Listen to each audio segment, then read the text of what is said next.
Good evening, everyone. Good evening. Welcome to the Manila Collection. My name is Paul Davis. I'm the Curator of Collections here. I'd like to welcome you this evening to the lecture by Fred Myers. And if you could just take a moment to silence your phones before we begin. I would like to start this evening's program by recognizing Indigenous peoples, the traditional custodians of the land. I acknowledge that we gather here today, this evening, on unceded territory of the Atakapa Ishak, the Karankawa, and the Sana First Nations peoples. Mapa Wiya, Your Map's Not Needed, Aboriginal Australian art from the Fondation Opale, celebrates the lives and creativity of Australia's Indigenous peoples. And the paintings and sculptures that are on view powerfully attest to their lives and their living ancestral knowledge of country. And I'm incredibly honored to have been part of its realization. I'd also like to thank the Fondation Opale and Georges Petitjean, who have been incredible partners and collaborators on this project. And of course, a big thank you to Lauren Pollock and Tony Martinez for all their help in getting the programs for this exhibition organized. I'd also like to recognize the Anchorage Foundation of Texas for their generous support of all the Manila's public programs this year. They've been incredibly generous with their support. And I'd like to invite everyone to visit the museum's website, manila.org, to see the full list of future programming and upcoming events. There's a full slate of exhibition programming and members programming. And if you're not a member, you should become one because it's really fantastic. So please do check that out. This evening's lecture is from Dr. Fred Myers. Professor Myers is a Silver Professor in the College of Arts and Sciences at New York University. An esteemed scholar of anthropology and art, Professor Myers began his work in Central Australia in the early 1970s, a transformative moment in the art history of Indigenous Australians. His numerous scholarly publications and essays on the subjects of personhood, politics, and settler cultural policy, contemporary art, and the circulation, marketing, and value exchange of culture have added immensely to the cross-cultural communicative capacity, it's a lot of alliteration, sorry, of artistic production and the intrinsic nature of creativity. Please join me in welcoming Professor Fred Myers.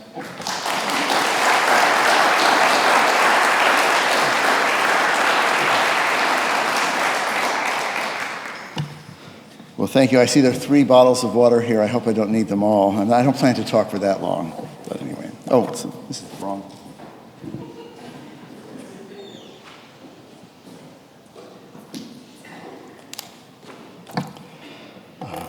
Thank you. That should say the work of art. Sorry. I want to thank Paul Davis and the Manila Collection, also the Fondation Opale, for inviting me to speak here tonight. I also want to thank Paul for the wonderful tour of the collection here, which I thought was absolutely mesmerizing. I'm honored to be here to share with you my appreciation of these remarkable paintings from the hands of so many Indigenous Australian artists, a testimony to their own creativity and inspiration. My own stance towards these works is that they, or most of them, here are a gift, something given to us that invites us to recognize their inspiration in a landscape and a cosmology for which the artists are the custodians. Quite a long time ago, the Walbury painter Michael Nelson Jacamara discussed his disappointment that viewers, this is 1986, did not understand that the works he and others made testified to their custodianship of their sacred estates, the land and its stories. He implied that the works cannot or should not be separated from their engagement with these connections, that they are something more or different from mere pretty pictures. And I'll take up this point in trying to explain what the work of this art is. This show has deep roots. It is just over 3 decades since the opening of the landmark exhibition that made Indigenous Australian art visible to the United States. Let's see if this is the... Okay, it works, okay. Dreamings, the Art of Aboriginal Australia, opened in New York City at the Asia Society Galleries 31 years ago. I had the honor to be part of the events there, accompanying and translating some of the artists who were showcased. I had first come to know the painters as a young PhD student in anthropology when in 1973 I found myself living with Pintupi people in a settlement known as Yayai that had recently broken off from a larger one. It was called Papunya Government Settlement that was 165 miles west of Alice Springs. I realized I forgot to put a slide up. So if you imagine Australia, which I hope you can understand the continent, right in the absolute center of Australia is Alice Springs. If you go dead west from there, eventually 300 miles, you hit the Northern Territory, Western Australia border. 165 miles is Papunya. 2 years earlier, Yayai and Papunya had become the center of the unexpected beginnings of a new Aboriginal art movement as traditional ground and body paintings that signified ancestral or mythological stories and events were newly rendered in acrylic painting on two-dimensional surfaces. This was the origin and basis of the Aboriginal-owned cooperative known as Papunya Tula Artists, after the place.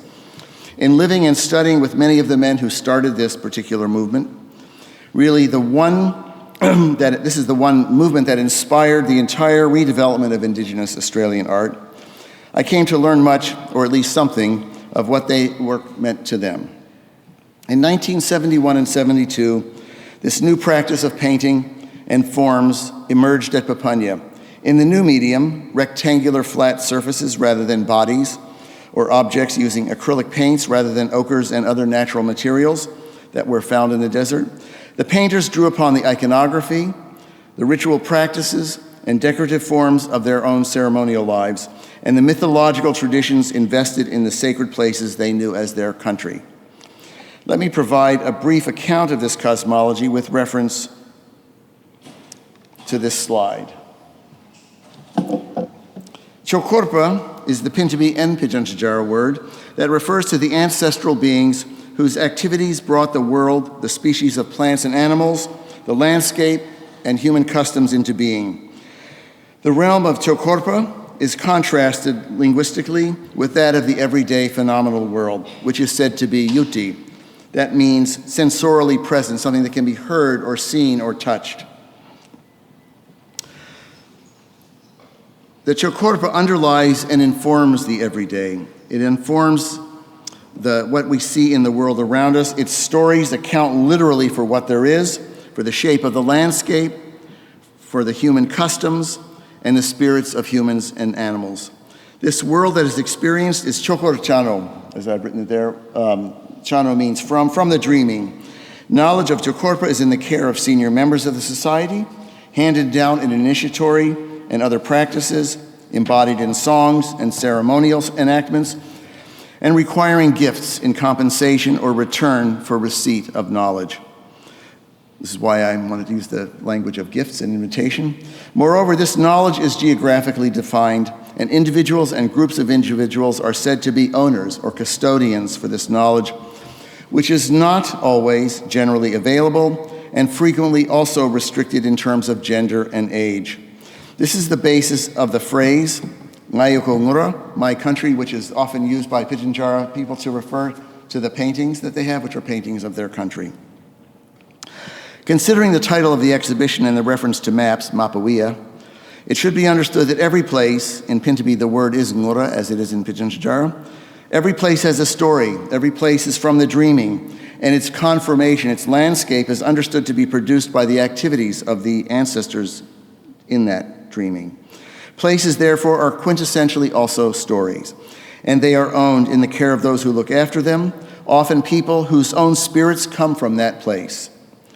Just as examples of practice of showing country and place in ritual that have been transformed in painting, I want to show you just a couple of images from my own research. This is painting a groundwork that was done at the Art Gallery of New South Wales in 2001, I guess, at the Olympics Festival.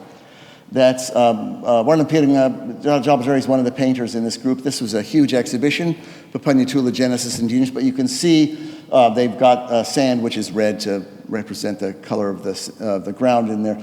But this design with circles and lines is made with basically bush cotton, a locally available plant that's ground into cottony form, and is colored with red ochre, and in this case they used white flour, but it would have been pipe clay in the past. Okay, and also here is a painting of my now deceased very close friend, Jeffrey James. This is a ceremony that can be seen, and you can see him at night. His body is covered with red ochre.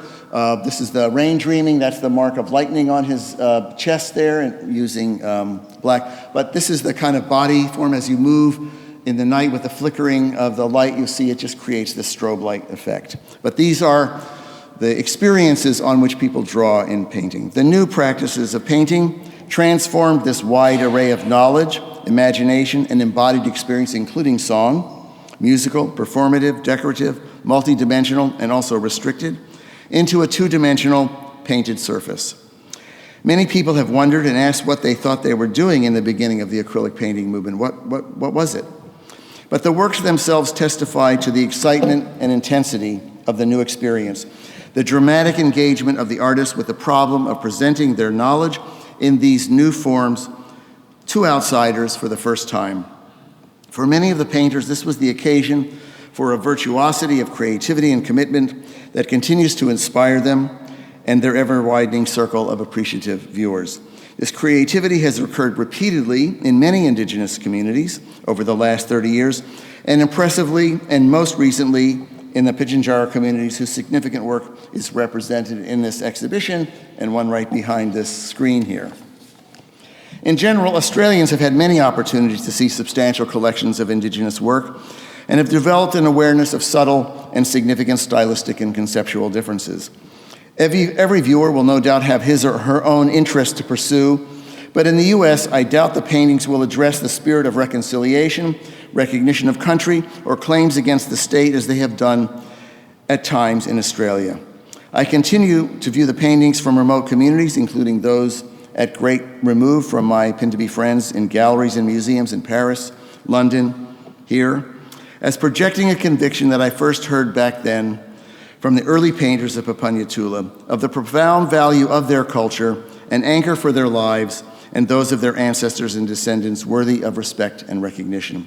Indeed, as my friend, the anthropologist Howard Morphy, who spoke here, I guess, last month, has written, art has classically been a means or medium through which Indigenous Australians engage others, both within their communities and with outsiders. These works, created on new materials and in new ways, are also usually meant for us. When I lived with Pintupi people at various times since the 70s, they've told me that their paintings were chokorachana, from the dreaming, and not something made up or just pretty pictures. In other words, they don't see them as just made by humans. They are powerful. They said to me, they're like gold, they're dangerous, they're dear, and they're connected with their ngura, their country, which they hold as part of their ancestral legacy. Looking over the exhibition here, you'll be able to recognize that many of the works describe themselves as paintings of Ngayoko Ngura, my country. By showing their stories and places in this way, they are sharing or giving to viewers something of distinctive value to them, carefully revealing what is acceptable to show to outsiders and excluding that which is held to be more secret or restricted. The paintings represent the power of Chokorpa. They do so as stories of ancestral activity and as a visible presence of the signs of these ancestors. In other words, and many of the images in the paintings are drawn directly from the body paintings, and therefore they are indexically connected to those performances.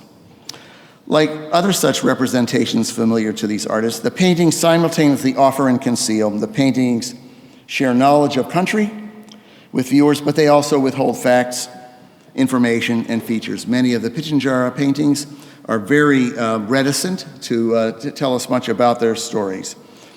This is also one of the aesthetic dimensions of ritual performance, which tells something but not everything. But in painting, and even sometimes in ritual, too much can be shown to those who are not initiated.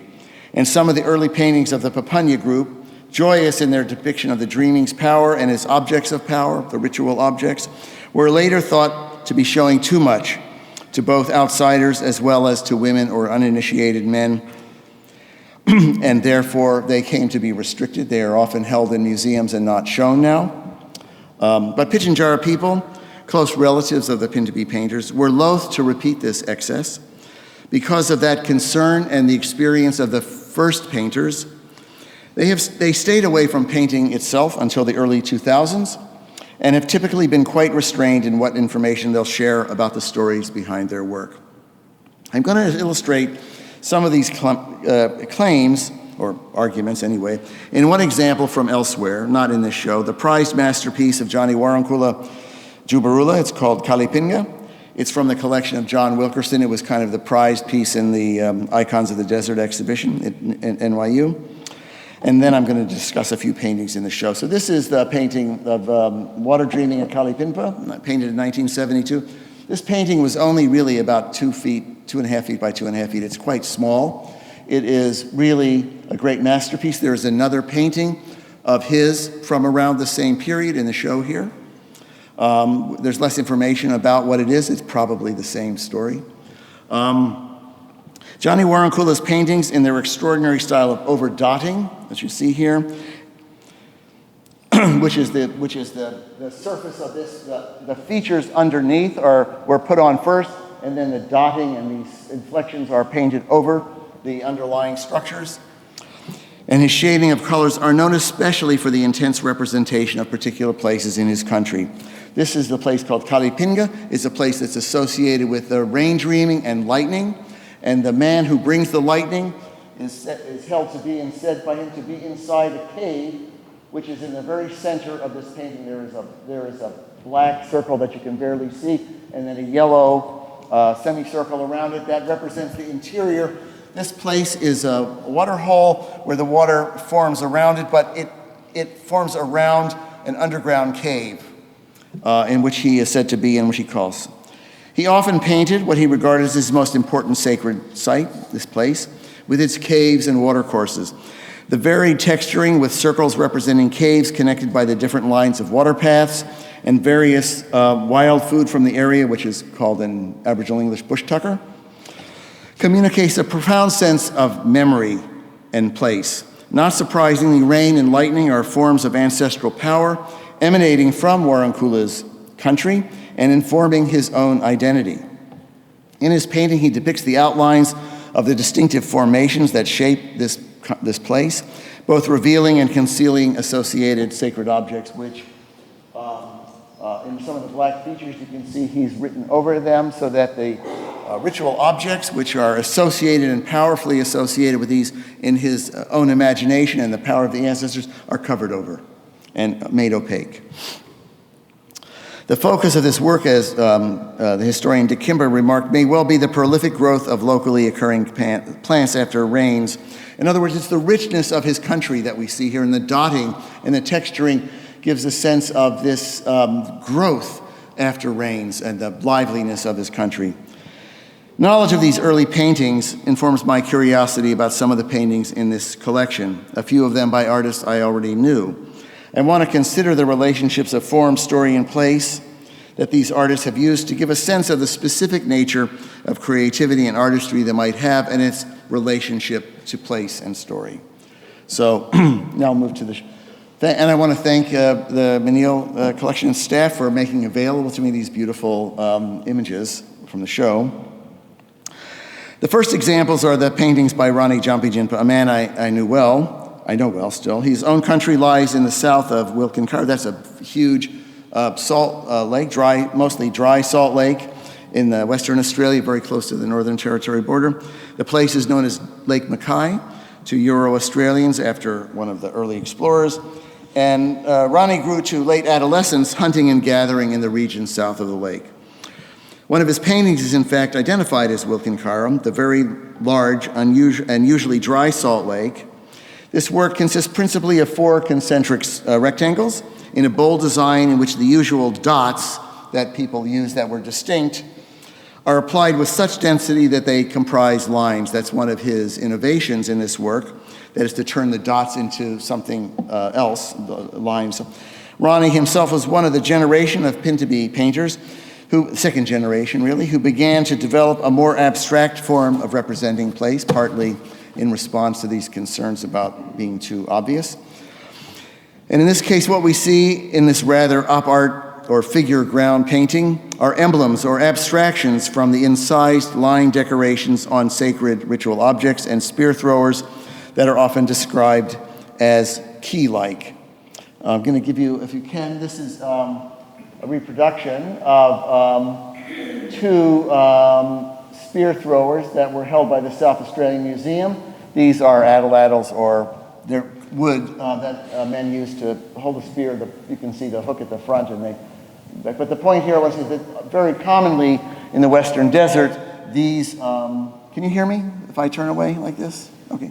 You can see that these, this kind of key-like effects are there, these texturing of lines.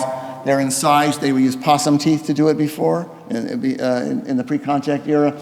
But you can also see that the anthropologist who collected these was able to get from his interlocutors information about what they said these very abstract forms represented in terms of places. These are lightning from a storm cloud. That's Kalipinpa. That's the same place that was painted by Johnny Warangkula.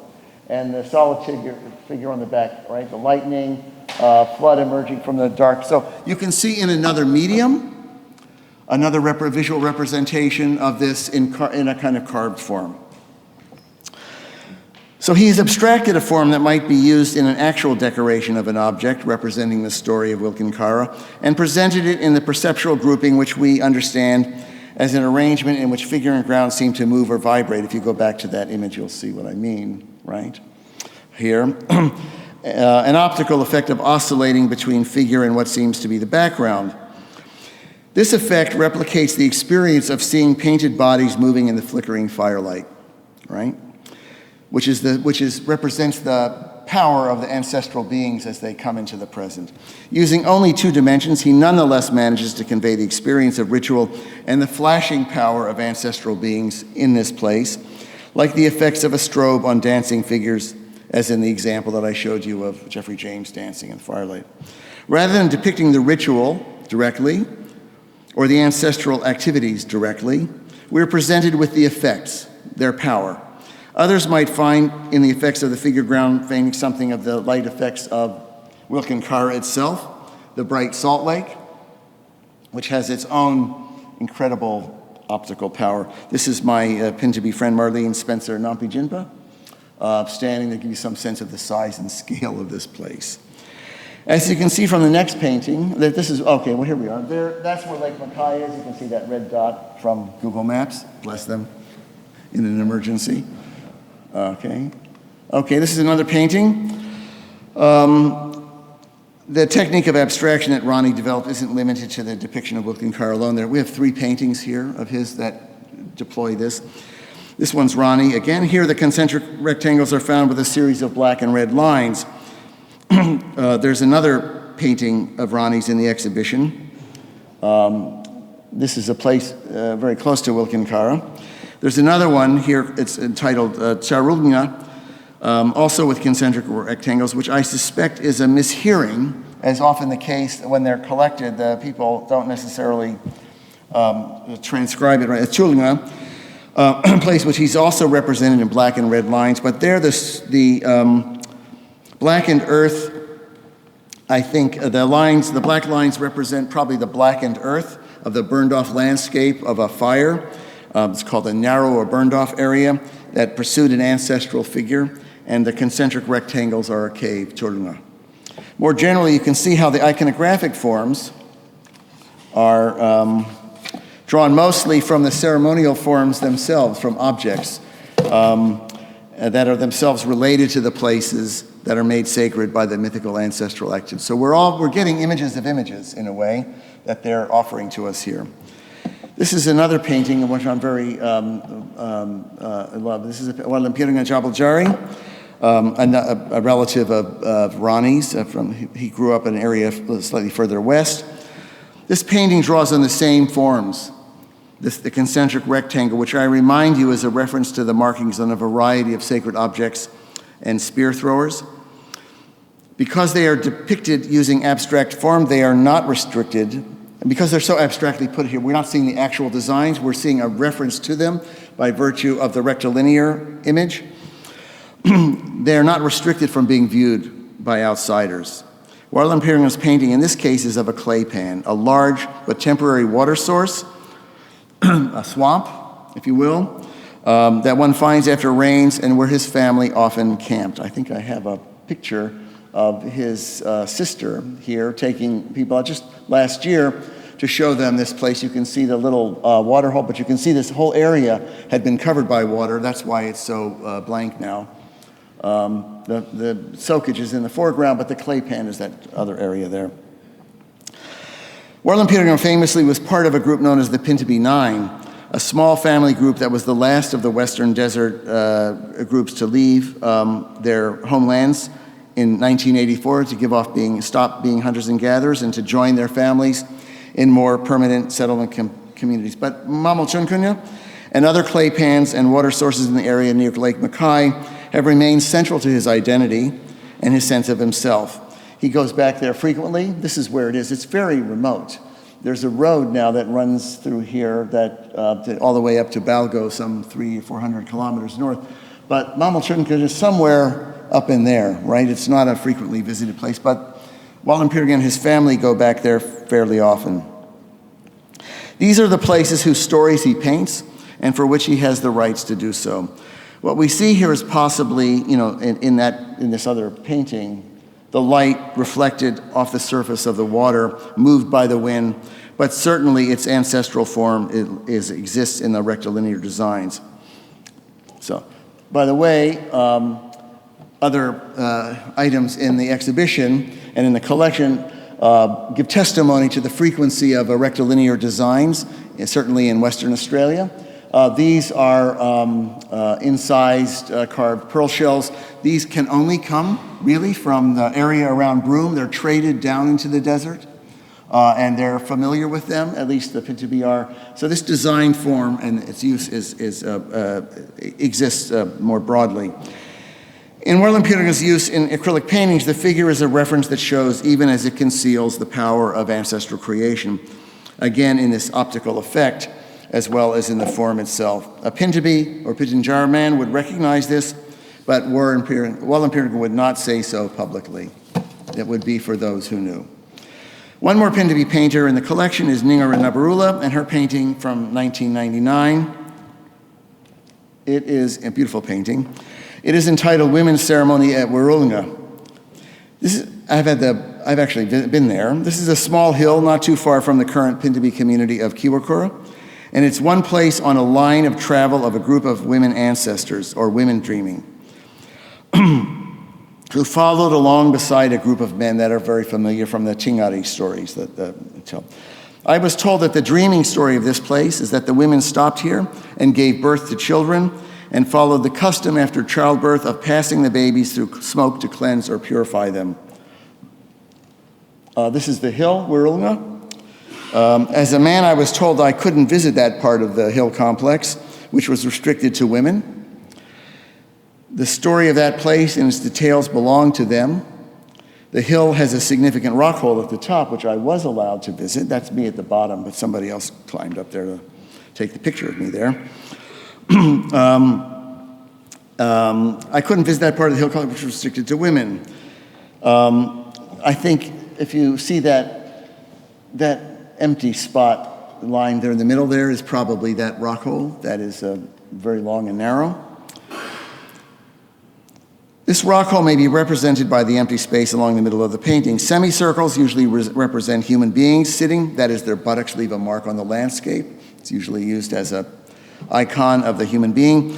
But I'm left wondering if the concentric repetition of the semicircles represents large numbers of women who were gathered there, or perhaps also, the hair string often associated with women's rituals.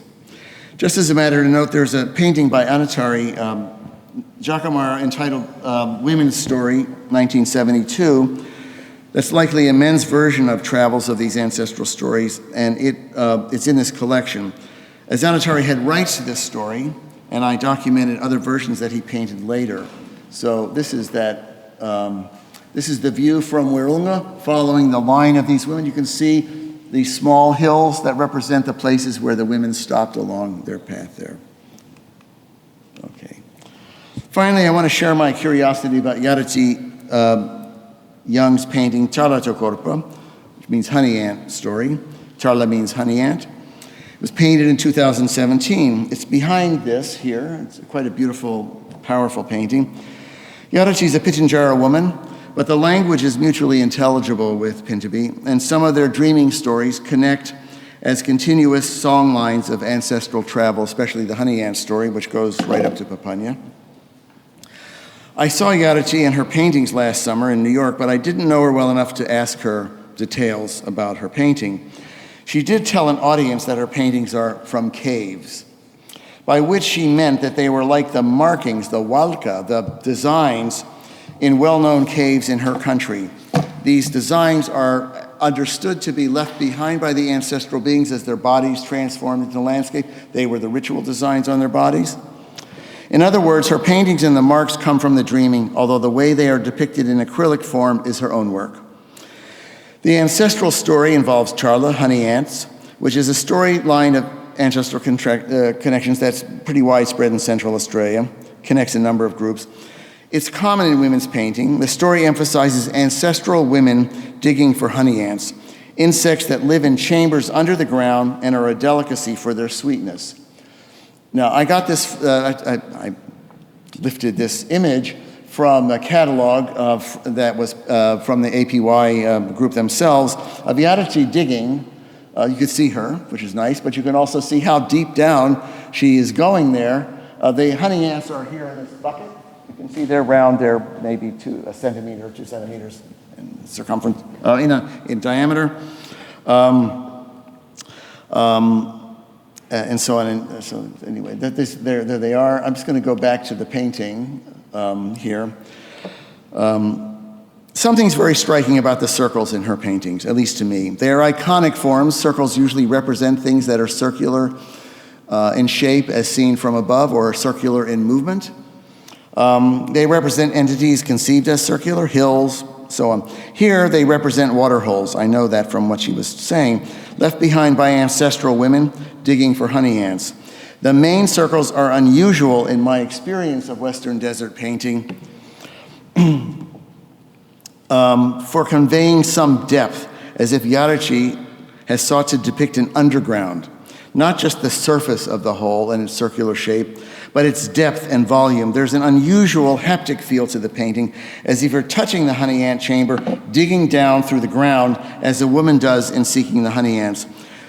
I'm just going to show you, there's another dimension. This is a painting, this is a photograph from my own fieldwork of Ronnie Tjampitjinpa's wife, digging for honey ants. Look how lush, and that's her son and her nephew. So there's a kind of domesticity or kinship involved in this digging for honey ants of women nurturing their families. They're often surrounded by their children. So there's also a trace of the earlier practice of batik work that was done in Pitjantjara communities, an introduced practice familiar to all the older Pitjantjara women, and that may account for some of the form. But I'd emphasize, to me at least, the haptic sense and volume of the circles here. Let me add that Yarachi, as with other painters, would tell you that this is her country, possibly her father's country or her mother's, but a fundamental part of her identity, of who she is, of what distinguishes her from others, and what makes her a custodian of a part of the world.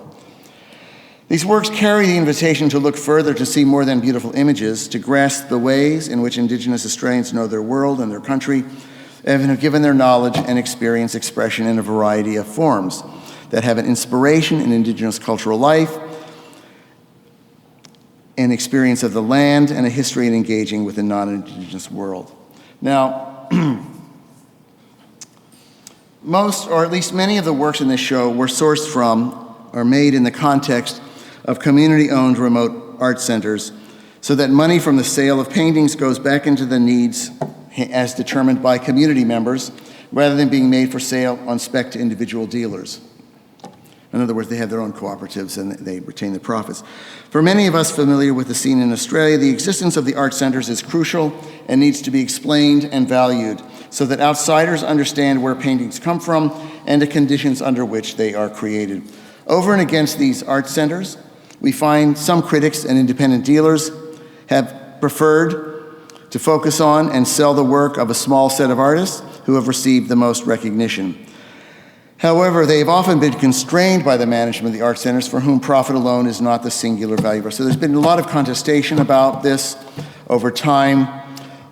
Many art critics in Sydney were very hostile to the art centers, but I want to explain to you what the work of art is and why this matters.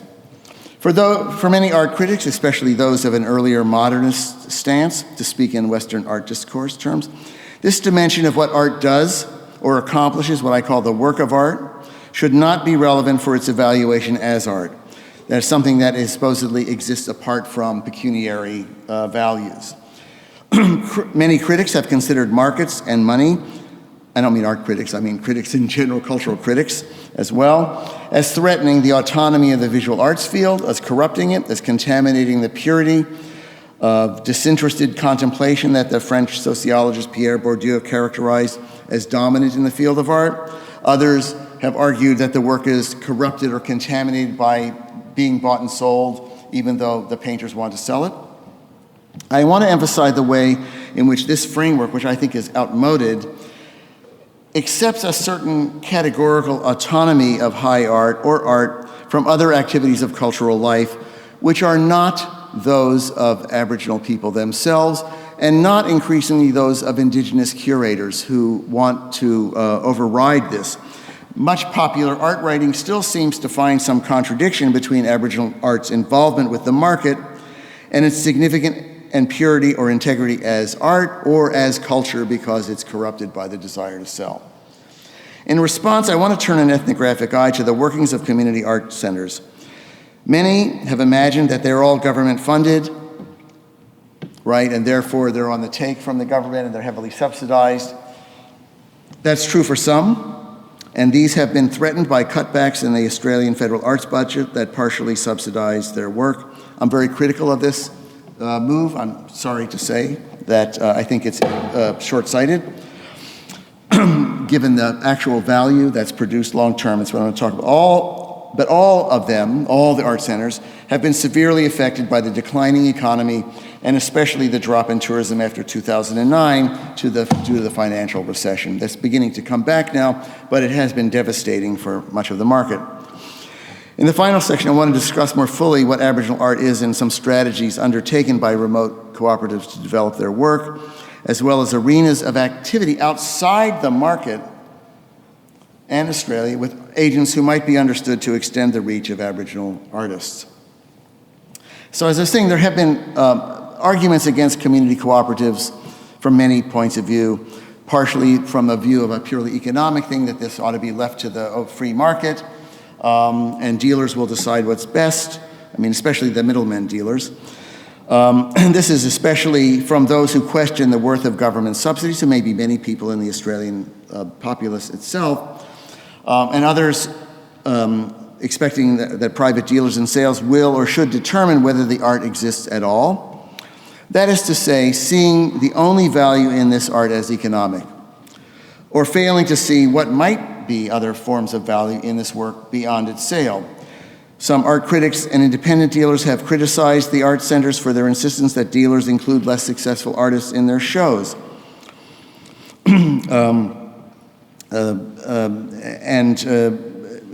Because obviously, private galleries in Sydney don't want to show work that isn't selling, but the art cooperatives want everybody to get their work shown and sold, and so there's a problem there.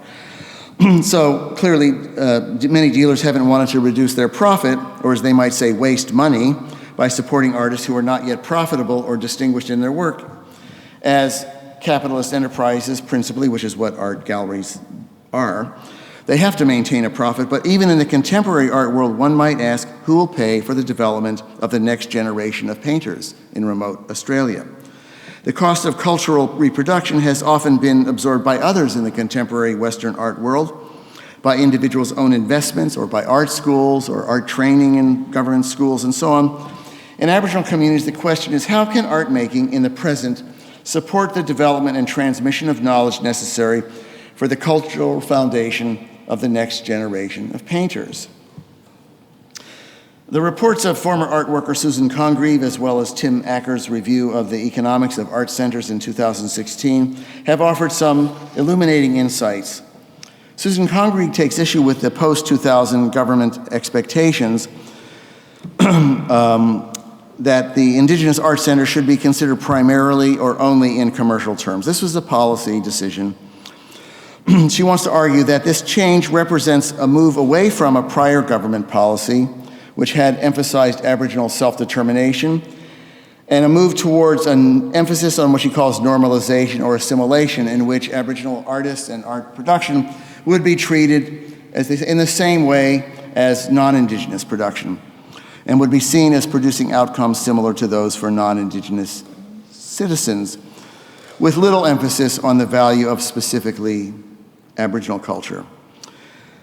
Congreve delineated very persuasively a range of other values served by art. Considering 3 Indigenous art centers in detail, she showed, for example, the importance of art in facilitating the intergenerational transmission of cultural knowledge, how the younger generation, seeing the work of their elders and the recognition that it gets in the larger world, to see, and in the eyes of others, the continuing value of their work. Indeed, Aboriginal cultural knowledge is an important dimension of the saleable value of their art, and therefore it is not external to the commercial value either. Similarly, this knowledge is crucial to their remaining in their country and able to look after, which is another considerable value. So let me talk about Papunyatula artists and a few other things. Although supported initially in the 1970s by grants from the Aboriginal Arts Board of the Australia Council, Papunyatula has long operated independently of government support. It relies only on profits from sales and is governed by an Aboriginal board of shareholders.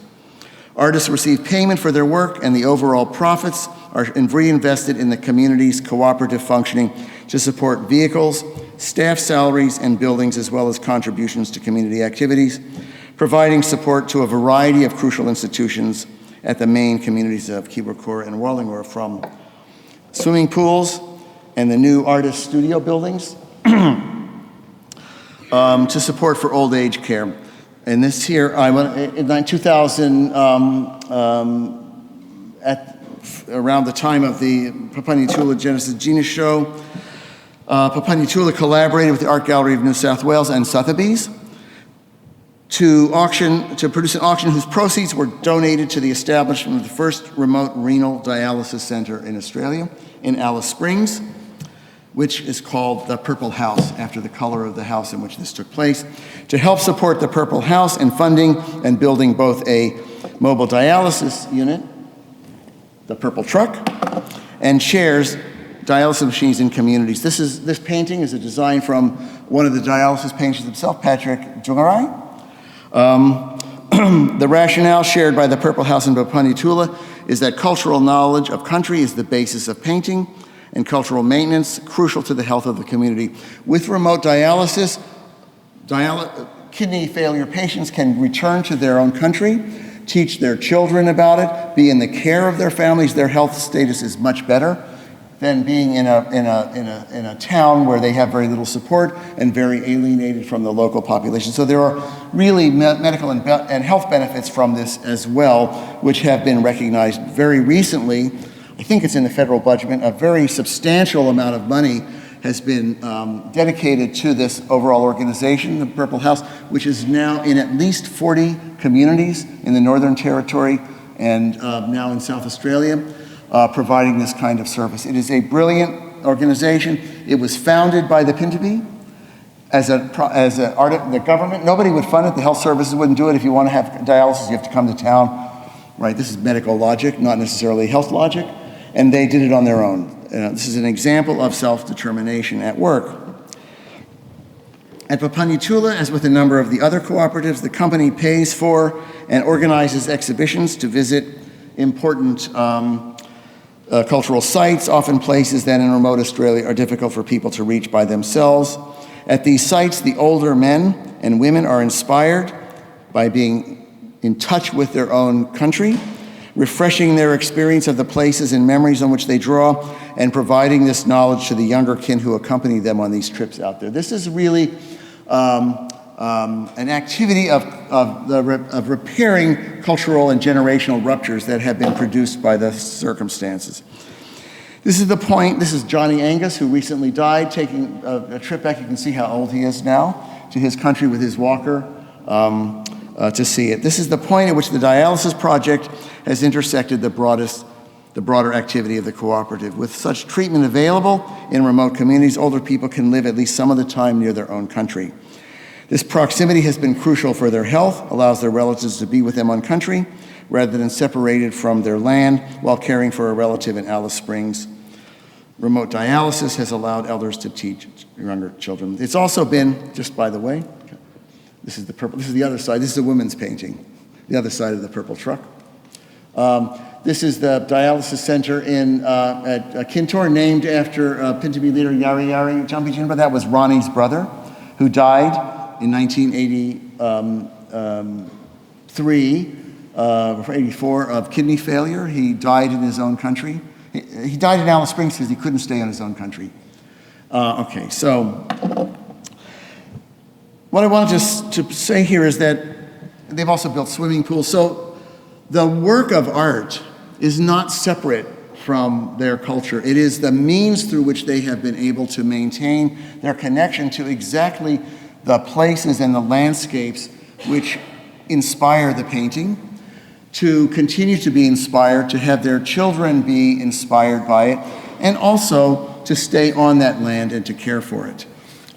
In that sense, I think that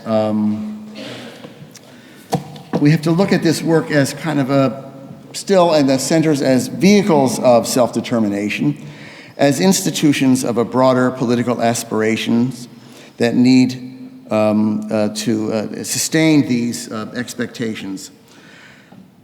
So in community cooperatives, one can see very clearly the way in which art as an activity must engage value beyond the market. That's really my point here, that the values of this work isn't only its monetary value, but the way in which that money is leveraged to produce a cultural effect of something of great and continued significance. So I'm going to stop there, but I wanted, this is a photograph just taken about 2 weeks ago by my friend Wayne Eager, who was going out to work with artists at Kintore, Warangkula. This is Kintore Range right there off in the distance. It's called the Ngindaga Chokorpa. Ngindaga is an ancestral being who's a large monitor lizard, 4 feet long, called the Perendi, and that's a painting of 1975 that was done by Anatari Jacamar, whose painting you see over here to the left, of that place. You can see in this painting, unusually, he painted naturalistically the Ngindaga there turned as becoming the hill.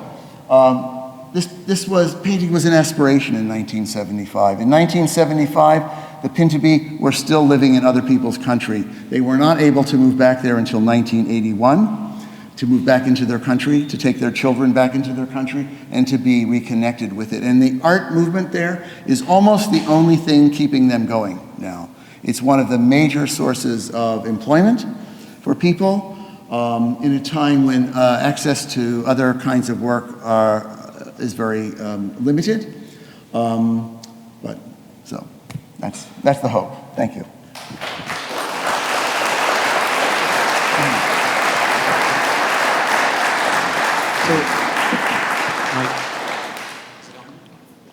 So I have a mic here. If anybody has a question, just raise your hand.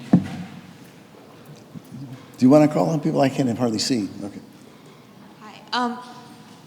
I'm wondering if you could talk about how the value of the art and the question of the significance of it as art is affected by other contemporary Australian artists. I don't know that many, but I'm thinking of like American and European painters like Keith Haring who are not from this region, but who are adapting those ways of painting, who are potentially more commercially successful, how that's impacting the community of artists.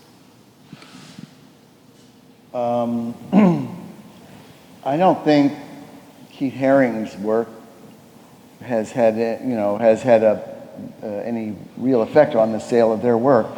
I mean, I think there's lots of things happening in the contemporary art world which actually probably makes it easier for people to appreciate what's going on in this work than might have been the case 30 or 40 years ago, not just because it looks like sometimes like abstract expressionism, but also some of the performative dimensions of it, and some, like the Muma Mike Williams' piece is very much, kind of conceptual art work.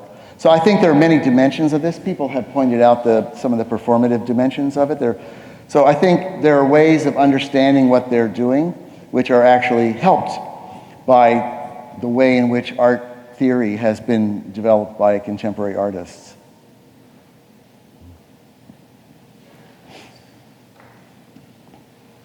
Could you elaborate a little bit more on the concepts of dreaming and songlines? Namely, is dreaming like just a broad creative concept, and are songlines, do they necessarily have a geographical element in them that maps out the country, or is it ancestral in nature? Okay, yeah, I'm sorry, I could have spelled that out longer, but it's a good question. So, dreaming is the Aboriginal English word that people adopted really in from Central Australia to refer to a concept that has many other names in the language, in other languages. Chokorpa is the word in Pintupi. As I tried to say, it's really not about dreams, but it's related to dreams in the sense that the experience of dreaming is of another realm. It's not the everyday waking world, right? And the Yuti world is the everyday world. It's what you see and can see around. So there's a metaphor in this. It is also through dreams. People can sometimes see the contact with the ancestors or various uncanny experiences. So the dreaming exists almost in an alternative realm informing it. It's not over, right? It's somehow there. The ancestors went into the ground. They're still there. They're still in some ways active. So that's the first thing. So it's not about, it's the creativity of the ancestors, but it's really, that's their power. They had the power to make the world the way it is. Human beings don't have it. Human beings follow the dreaming. They deploy it. Songlines is a term that Bruce Chatwin borrowed from T.G.H. Strelo, who was an anthropologist from Central Australia, who used it to refer to the fact that these ancestral stories, in addition to having dance in their performances, are also sung. That in these ceremonies, as people are performing, they sing the songs, usually that the ancestors sang as they moved across the landscape. They're called song lines, basically to refer to the fact that they're geographically extensive, that usually the ancestral beings are moving from one place to another, and these ancestral stories, the dreaming stories, often called sometimes dreaming tracks, connect places, right? They don't connect them, now people would say they connect them across the whole continent. I think that's not clear, but people own portions of these, and because, say, if you are a custodian of the Ngindaga Chokorpa at Kintor, you will have a connection, you'll be said to be the same country or belonging, a certain identity, with people who are custodians of that story somewhere else. So it is a means of connecting people substantially. So songlines really refers to the fact that there's a musical element to this, and often the rhythm of the songs depicts different kinds of movement across the landscape. Yeah. What is the economic basis of their livelihood? Are they agricultural? They were hunters and gatherers. Hunters and gatherers. Pretty much all of Australia, people live by hunting and gathering. This is the most arid part of Australia. There's probably, well, when I did my field work, 6 to 10 inches of rain per year on average, but some years not much. So it's a very harsh environment, kind of like the Great Basin, really. The way of living and moving across the landscape, not so different from the Great Basin. Different kinds of foodstuffs in the water source, but very similar to that, moving around seasonally. They had home bases where they came to every year. By the 1960s, there were very few people left living in this. It was really not a plausible population to live in that way. The Western Desert was particularly affected by the fact that in the mid-1950s, the Australian government allowed the British to use it as a rocket testing range. And then they got the idea, maybe there are people out there, we should go find out what's going on. And they also had to get the rockets, and they put tracks through, right? And that made the desert much more accessible. It was going to happen because the population was dwindling, but that was the kind of final point of creating a kind of contact between people who had been left behind in these remote areas to move in. The government in the 1960s had a policy of assimilation, very much like the US and Canada, to try to turn Aboriginal people into citizens like non-Aboriginal people, which was regarded as a failure in the early 1970s, and then switched to another policy. And these settlements where they were living were that, so in those settlements, they received at one time rations. They had make work, that the government had employment, and so, because this is a very difficult environment. There isn't much work. Further away, there were people who worked as pastoralists, that is, they worked as cowboys in some of these stations, but the cattle industry also died out to a significant extent. And so there really hasn't been very much employment in the area here, and painting has picked it up. They were very dependent on a variety of social services of welfare basis. That's difficult to deliver. I think that the government has often made policies, generally for the country as a whole, that don't always work so well in these remote communities. For example, if you have to get on your telephone to call up if you're not getting your payments and you don't have a telephone and you don't have service, you're kind of screwed. So they have a lot of difficulties getting the services that they need, and there isn't enough money. That's pure and simple, the problem. And the other point, they don't want to leave their country. That's the crucial, fundamental part of their identities. And so they're at loggerheads in many ways with some government policies which would like to see people assimilated and leave the land. There's a lot of conflict in the Australian government about this policy of closing up these remote communities, or that they should be self-sustaining. So. I find there's a lot of energy, an amazing amount of energy in most of the pieces, and it kind of reminded me of my experience with, say, Jackson Pollock or something, which my strategy with him was, go way back and try to see the picture in the distance and then just walk right up to it, and it's like I'm walking into it, and it's sort of different, at each step on the way, and I find this very similar, and I find myself wondering what gives it that energy. Is it a power object? There is a sense of place to it. I do find the little dots may be a part of it, that they energize us. I was wondering if you could talk some more about that. Well, they had an aesthetic system, right? That's what they had in ritual and body painting and so on, and they deployed that to make revelation, to have an impact on people. If you've been sitting in the dark with your head down for 3 days and not being allowed to eat, and then suddenly they light up the fire and the ceremony's about to start, and these dancers come out all painted up with incredible body ornamentation and so on into the light, it really has an impact. And so I think they know how to dramatize the visual impact of this stuff, and they brought that experience to bear. It is true. I mean, the thing I find interesting about the paintings, look at that. That's a big wall. You wouldn't want to put too many more paintings on that wall, right? I mean, they have a big visual impact, and I think I'm inclined to say, when I talk about their energy I think there is a lot of excitement for them when they paint it. I mean, they're not painting like Jackson Pollock, not action painting in that sense, but the paintings are done with a lot of intensity by people. And they're singing when they're doing these paintings, as part of their inspiration for it. They're very concentrated. My friend, actually, Wayne Eager's wife is another painter, and they did a lot of workshops. They feel that, and they're painters, so they have a different approach to this than me, but they feel that there's something very significant about the act of painting and people's involvement in it and the intensity of their focus in painting. And I think that comes out in the work. This is a very basic question, but you speak constantly of their country, and when they're in the dialysis units, that their family can come and be with them in their own country.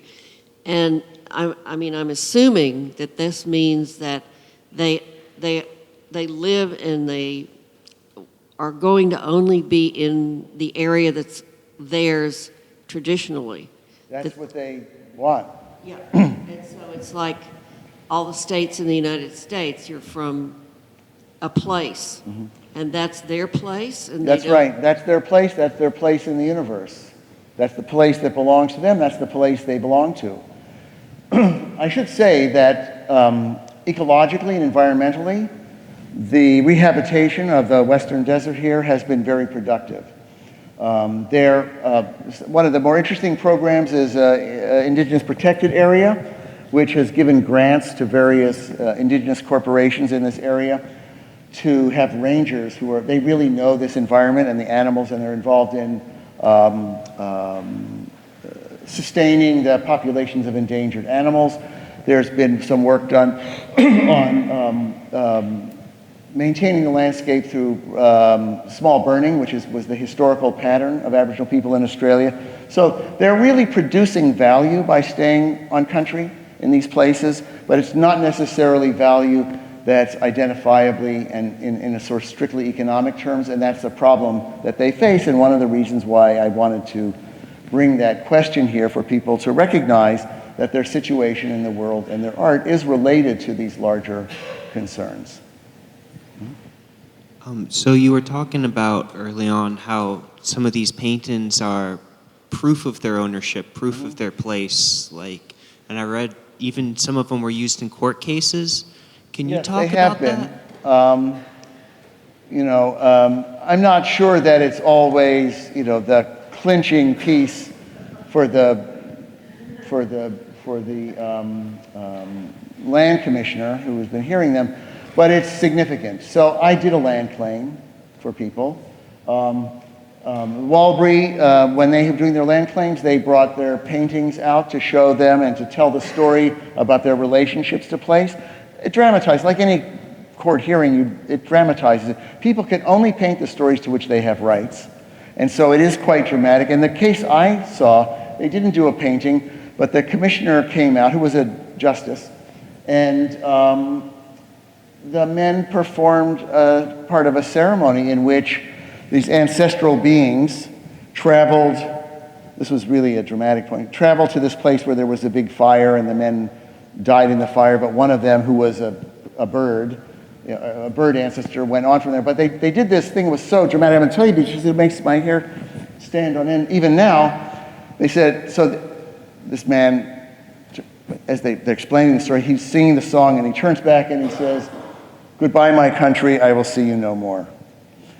As he traveled on to the next country. The drama, the sense of drama of telling the story and their relationship to place is very powerful. It's not only in painting, right? But I think that painting carries a lot of this, and the work of painting is condensing into 2 dimensions and color this entire experience, right? And you can see in the early paintings all these objects that they carried with them and they used in the ceremonies, and they can't do that anymore because that's considered knowledge that shouldn't be shared. And so when you see Ronnie's paintings and this focus on just the flash, right?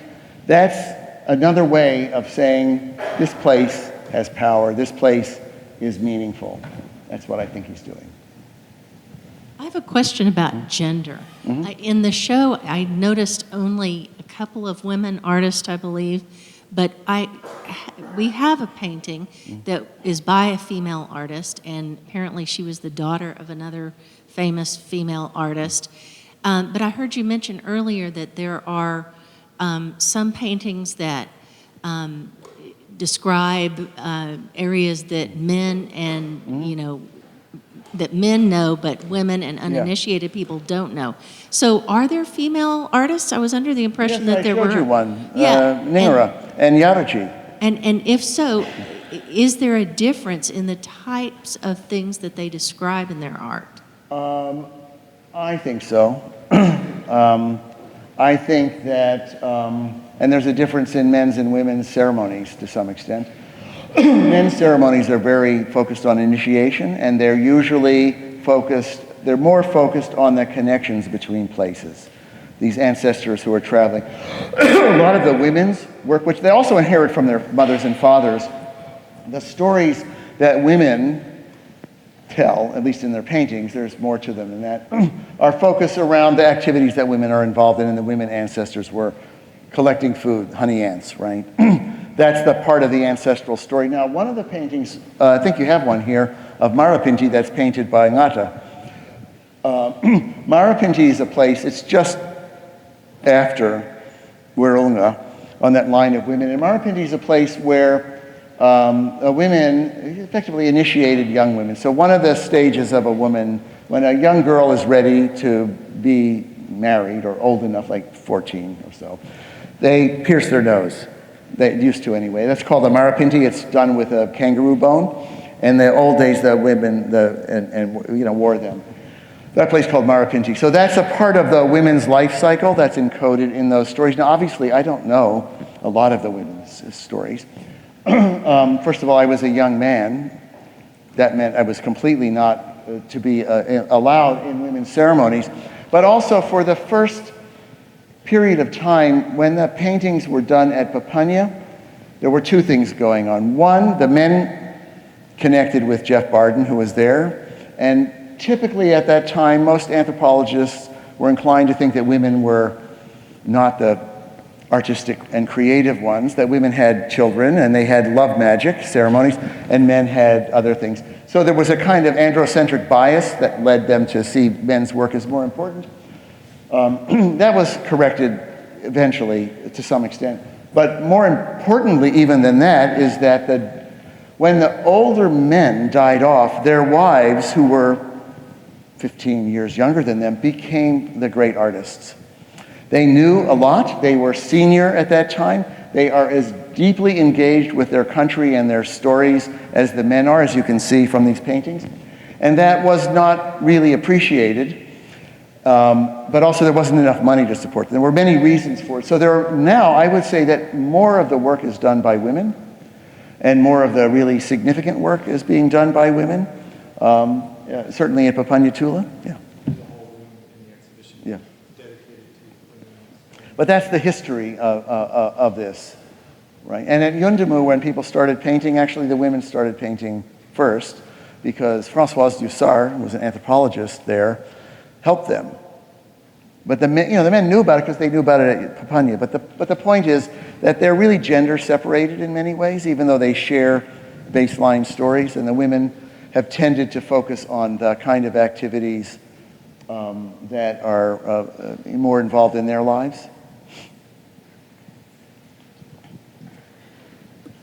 Hi, thank you very much for that talk. I think it deepens everyone's understanding of the paintings. My question is, outside of the sphere of Aboriginal art production, is there an appropriation of this art in Australia by non-Indigenous people? And if so, how do the Indigenous people or their allies respond to that? The law. They prevailed in a number of significant cases that were done as copyright. In, I guess it was probably the 1980s, there was some Melbourne lawyers thought somebody should do something about this problem, and they one of the famous cases was there was a manufacturer of carpets who took the designs that were used in a calendar that the Aboriginal Arts Board had published, and they took them to Vietnam and they had them manufactured and they tried to bring them back. Aboriginal people were very upset about this, and they had a court case in which the manufacturer was found guilty. Of course, he was broke by then. He has no money to give back. There was another case about the use of the image of a painted morning star pole that was used on a stamp. That was actually more complicated because it did involve people's permission to some extent, but the person who gave permission didn't really have all the permission. So this has moved through the intellectual and cultural property framework to some extent. I think that most recently there's been a huge uproar because so at the higher ends of things, the appropriation of Aboriginal designs by non-Indigenous people is really regarded as unethical now by the larger art world in Australia, certainly. And people would be much criticized for using it inappropriately or without permission. But that doesn't mean at the lower end of the tourist art market and so on that people haven't been doing it. And the government has been trying, just as they did in the US in the 1930s, to try to find some way to assure that this intellectual cultural property is protected, not just make didgeridoos in Indonesia and sell them in Australia. But it's actually very difficult to do so. In the US, I don't know if you know the story here, but it's very hard. So in the Santa Fe art market, people need a certificate to say that they're native people, which is very insulting to some of them, right? Who's going to decide whether I am or what I am? And so there are a lot of difficulties in sort of marking off these identity issues, but the government has been, I can't remember, but there have been a number of people who've been trying to work out some way to resolve this. I think they feel there's a great loss at this end of the commercial marketing of work, but there have been very serious efforts to protect it. I don't know what better remedies there could be. Hi. Can you explain a little bit about the bark paintings in the collection? Because I understand Bark paintings? Bark paintings also aren't a traditional medium. Well, the bark paintings actually, conceptually, aren't any different. That is, they're all, the people who paint them are the custodians of those stories. The imagery, let's just say the forms are different. Arnhem Land has a very distinctive style of aesthetic, but the same flash. Howard Morphy was right about that. But they're more characteristically using cross-hatching in their paintings. They painted on bark. There was no bark in Central Australia. The advantage of acrylic painting is you can roll it up and sell it, right? So that, and to some extent, acrylic painting could pass in the Western art market more easily because it's framed and it operates very much like what we're familiar with. In the 30s and 40s, the absolutely iconic Aboriginal art was bark paintings. That's what all the surrealists liked, right? And so on. And there's a lot of collections of those. But they were never able, even though there were a number of exhibitions like at MoMA and so on where this work was shown, they were never able to pass into the same world of contemporary art, which has happened to some extent with acrylic painting. There's a lot happening with the bark painting now that might allow that to work for people to see it as more historically valued. Morphy's work is really crucial to this because he made the argument that the bark paintings are not standard template reproductions of the same old plan design over and over again. He showed historically how these paintings had changed, how individual artists made their choices, but to appreciate that work, not just because it's beautiful, because it is often beautiful, but to appreciate the particular innovations and artistic conventions and how people work on them, you really need to study the work more than people have been able to, as with this work as well. And we wouldn't say that we understood Picasso just because we liked it and looked at it, right? Marcia Langton made this point quite a long time ago, an Indigenous scholar said, you can like it, it's decorative, it's beautiful, it's powerful visually, but to understand it in terms more like we do for other contemporary art, you need to see it in relationship to other work being produced in that genre, in that style, and even to understand what they're doing. So do we have a painting of non-Indigenous here? Marawili? In the exhibition, right? So you'll see if you look at the quite a significant range of work done in bark and also in the kind of hollow log coffins, which shows already, kind of historical and contemporary moving and changing of the kind of work. And now that's why people collect them. They want her paintings, they don't want his. They have a preference, yeah. Okay, yeah. What's the future for Aboriginal art as you see it in terms of many of the young people, I understand, are leaving community and going into cities. There's a lot of change, obviously, as...